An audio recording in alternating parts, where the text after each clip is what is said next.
भाई अभी कीर्तिनगर आ रखा था मैं किसी काम से, तो अभी जा रहा हूँ फिर से रूम पे।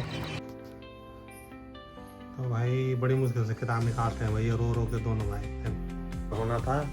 और जो गांव के प्रधानाचार्य हैं या जो भी गांव के टीचर लोग हैं, सरकारी टीचर लोग, उन्होंने किसी भी बच्चे को ये चीज़ इन्फॉर्म नहीं की है।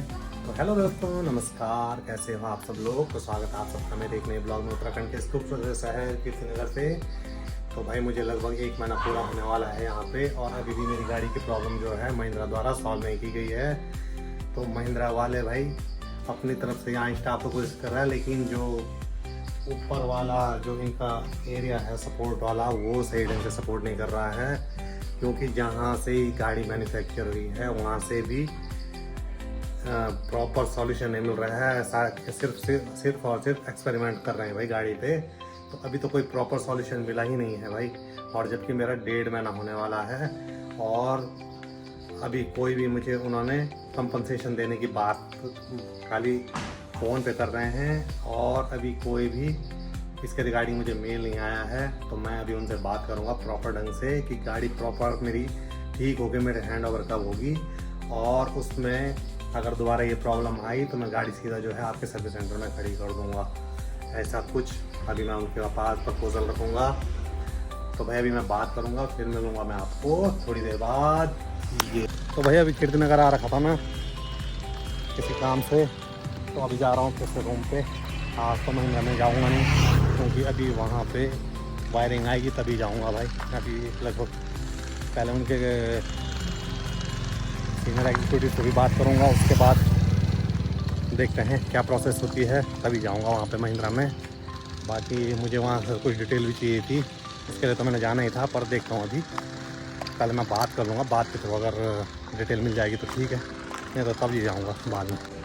और भाई आजकल धूप लग रही है भाई भयंकर, और मौसम ठीक हो गया, बिल्कुल ठंडा मौसम हो चुका है, अब बढ़िया मौसम हो गया है इधर उधर जाने के लिए। आजकल का मौसम बहुत बढ़िया है भाई घूमने के लिए यही मौसम सबसे बढ़िया है, क्योंकि एक तो चारों तरफ बिल्कुल क्लियर दिखता है, और जो पॉल्यूशन है वो भी बिल्कुल गायब रहता है आजकल के टाइम पे। तो भाई दोस्तों रूम पे आ चुका हूँ मैं अभी, और अभी आज तो करने के लिए कुछ है नहीं, क्योंकि महिंद्रा में जाने का कोई फ़ायदा नहीं है, क्योंकि अभी वायरिंग के लिए काम अटका हुआ है। तो जब वो वायरिंग आएगी तभी काम होगा गाड़ी पे। तो अभी मैं देख रहा हूँ अपना कुछ वो बनाऊँगा, कितने किलोमीटर चली है गाड़ी जब से महिंद्रा में खड़ी है। तो पूरा अभी लॉग बनाऊँगा उसका, जो भी होगा कितने दिन वहाँ उन्होंने गाड़ी खड़ी रखी, पूरा लॉग बना के देखता हूँ मैं। उसके बाद प्रॉपर ढंग से उनसे बात करने के लिए होता है। तो वो तो खैर बात की बात है, बाकी करके बात करूँ तो ये यहाँ पे लगा है भाई ब्लॉग देखने में अभी। बाकी अभी नाश्ता करेंगे, टाइम लगभग 11 बज चुकी हैं भाई, और आधी सी तो स्कूल जा चुकी है, और उसका भाई आज से दिन का स्कूल लग चुका है। तो आएगी अब सीधा 3 बजे शाम को।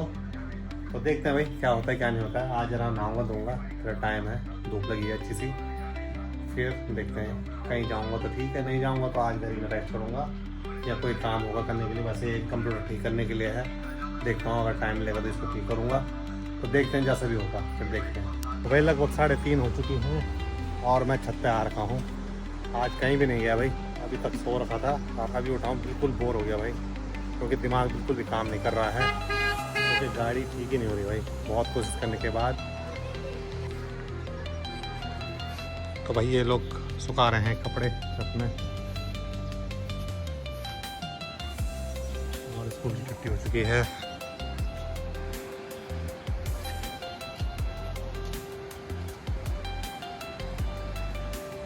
तो कुछ ऐसा माहौल है भाई अभी बाहर का।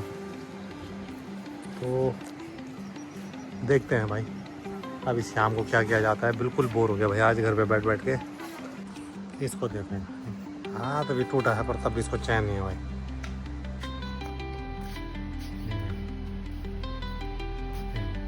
मत कर मेरे भाई,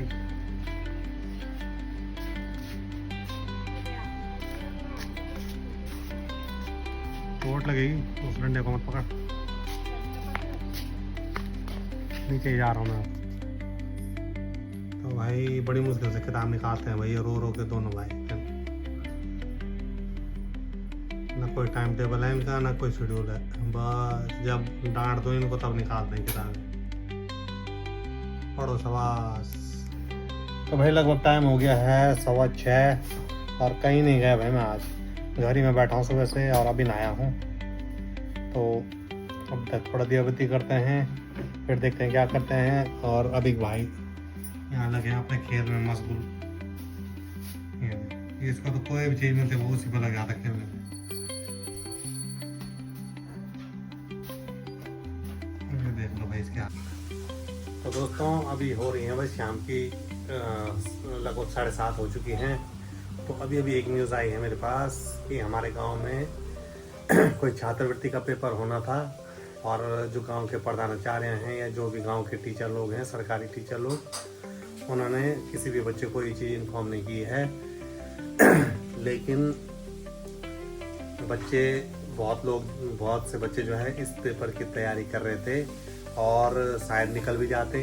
तो उसमें सालाना उनको जो है 12,000 रुपये का स्कॉलरशिप मिलनी थी, जो कि अब नहीं मिलेगी क्योंकि किसी बच्चे को इस बारे में पता ही नहीं है कि कब उसका फॉर्म भरा गया या कब उसका पेपर है। तो इसके बारे में किसी को कुछ पता नहीं है। तो इसका सबसे बड़ा भाई जिम्मेदार तो पेरेंट्स लोग ही हैं, जो सिर्फ भाईबंदी बोल के चुप रहते हैं। तो इसके लिए तो उनको आवाज़ उठानी चाहिए थी। मैंने कई बार उठाने की कोशिश की, तो गांव वालों ने उस टाइम पे साथ नहीं दिया। तो उसका नतीजा तो ये भुगतना ही पड़ेगा भाई, क्योंकि टीचर लोग तो रिलैक्स हैं, क्योंकि उनको वहाँ पे मेहनत नहीं करनी पड़ती है। गांव की तरफ बिल्कुल मेहनत नहीं करनी पड़ती है भाई। उनको कोई पढ़ा रहा है नहीं पढ़ा रहा है, इससे टीचर किसी को कोई फ़र्क नहीं पड़ता, ना गाँव वालों को, क्योंकि गाँव वालों के लगभग सारे बच्चे जो है वहाँ से पलायन कर चुके हैं, क्योंकि टीचर स्कूल में बिल्कुल ध्यान नहीं देते हैं। ये चीज़ मैंने नोटिस की है और मैं नोटिस करता भी रहता हूँ, ये हम बोलते नहीं है। एक बार मैंने कहा था, उस टाइम पे गांव वालों ने किसी ने साथ नहीं दिया, तो हमने भी फिर उस बारे में ज़्यादा मुद्दा उठाया नहीं। तो अभी ये गंभीर होती जा रही हैं ये चीज़ें, तो गंभीर तो होना ही है उन चीज़ों ने, और गंभीर होने का भी उसका कोई फ़ायदा नहीं है, क्योंकि अब लिमिटेड बच्चे रह गए हैं भाई गाँव में और आवाज़ उठाने वाला भी कोई नहीं है। तो इस मामले में तो आवाज़ उठानी चाहिए थी, आज से नहीं बहुत पहले से उठानी चाहिए थी, नहीं तो आज इतना पलायन नहीं होता, इतने बच्चे गांव से बाहर नहीं जाते। खुद मैं नहीं लाता भाई बच्चे, अगर गांव के टीचर अगर ध्यान देते। सबसे पहले हम लोगों की नाकामयाबी तो ये है भाई कि जो टीचर लोग हैं वो गांव में नहीं रहते हैं, वो रहते हैं यहाँ श्रीनगर की साइड, जो कि श्रीनगर से उनको गाँव जाने में लगभग 1-1.5 घंटा लग जाता है। और 1-1.5 घंटे में आपको पता है कि सफ़र जब करता है बंदा तो उसको कितनी थकावट महसूस होती है। तो थकावट महसूस होने के बाद वो क्या पढ़ाएंगे, क्या वो बच्चों को पढ़ाएंगे। फिर वहाँ से उनको घर आने की भी, यहाँ श्रीनगर आने की भी चिंता रहती होगी कि हमने अब जो है कितने बजे अब हमारी छुट्टी होने वाली है। उससे 1 घंटा पहले वो रिलैक्स हो जाते होंगे कि अब छुट्टी होने वाली है, हम तैयार होकर अब श्रीनगर जाना हमने। तो क्या वो बच्चों को पढ़ाएंगे, क्या वो सिखाएंगे, तो ये चीज़ें तो लोग ध्यान में रखते ही नहीं हैं। तो अब बोलने का कोई फ़ायदा नहीं है, क्योंकि अब गांव में पलायन हो चुका है और अब बोलेंगे भी तो उसका कोई निष्कर्ष निकलने वाला नहीं है, क्योंकि जो लोग बाहर जा चुके हैं वो बाहर जा चुके हैं, वो अब वापस आने वाले नहीं हैं। तो भाई ऐसा नहीं है कि सारे टीचर एक जैसे हैं, बहुत से टीचर हैं जो बच्चों की मदद भी करते हैं भाई और बच्चों को सपोर्ट भी करते हैं। लेकिन कई मामलों में ऐसा हो जाता है कि टीचर मदद करते हैं और उनके पेरेंट्स जो है ध्यान नहीं देते अपने बच्चों पे, तो टीचर भी डिलाई कर देते हैं। तो कई बार ऐसा भी देखने को मिलता है। तो हम दोनों जगह दोष नहीं देते हैं, दोनों जगह दोष भी है और दोनों जगह कामयाबी हैं, क्योंकि भाई पेरेंट्स को मीटिंग करानी चाहिए स्कूल में, प्रॉपर पर मंथ तो करानी चाहिए, पर मंथ नहीं तो कम से कम 2-3 महीने में मीटिंग करानी चाहिए कि हमारे बच्चे की क्या प्रोग्रेस है, क्या नहीं है।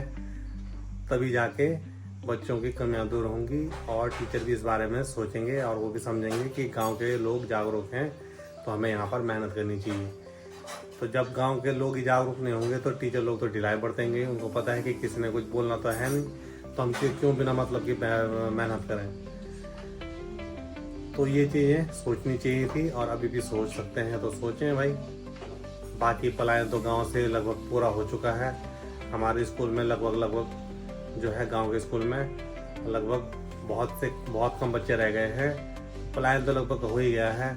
तो अब देखते हैं अभी आगे क्या होता है। तो थोड़ा बहुत टीचरों को सोचना चाहिए भाई, कि ताकि गाँव में के बारे में भी उनको सोचना चाहिए, जहाँ पर रहते हैं, जहाँ से उन लोगों को रोज़गार मिला हुआ है, जहाँ से वो कमाते हैं, वहाँ गांव के बारे में भी उनको सोचना चाहिए कि यहाँ से पलायन ना हो, हम यहाँ के बच्चों को कुछ अच्छा बना सकें, ताकि फ्यूचर में जो लोग बाहर हैं वो गांव आने की सोचें कि हाँ भाई चलो हमारे गांव के बच्चे यहाँ निकले हैं। अभी भी कोशिश करें तो बहुत कुछ हो सकता है कोशिश करने पे, लेकिन जो घर के गार्जियन लोग हैं वो बिल्कुल जागरूक नहीं है भाई। उनको कोई पढ़ा रहा है नहीं पढ़ा रहा है उससे कोई फ़र्क नहीं पड़ता, तो वो जागरूक तो होना पड़ेगा। मैंने कई बार इस बारे में बात भी की थी, लेकिन पेरेंट्स लोग जो हैं सब ये सोचते हैं कि चलो पढ़ा लेंगे, पढ़ लेंगे, अपने आप पढ़ लेंगे। तो ये आवाज़, ये चीज़ पहले थी भाई गार्जियन में, पहले के टीचर भी समझदार थे, गांव में रहते थे, अपने बच्चों पे पूरा ध्यान देते थे, लेकिन अब तो गांव में रहते ही नहीं है, तो अब क्या बोल सकते हैं। तो भाई इस ब्लॉग में अभी यहीं पे एंड करता हूँ। आई होप कि आपको आज का ब्लॉग पसंद आया होगा। अगर ब्लॉग पसंद आया हो तो प्लीज़ ब्लॉग को लाइक कीजिए, कमेंट कीजिए, दोस्तों के साथ शेयर कीजिए और मेरे चैनल को सब्सक्राइब कीजिए। तब तक के लिए आप सबको बाय बाय।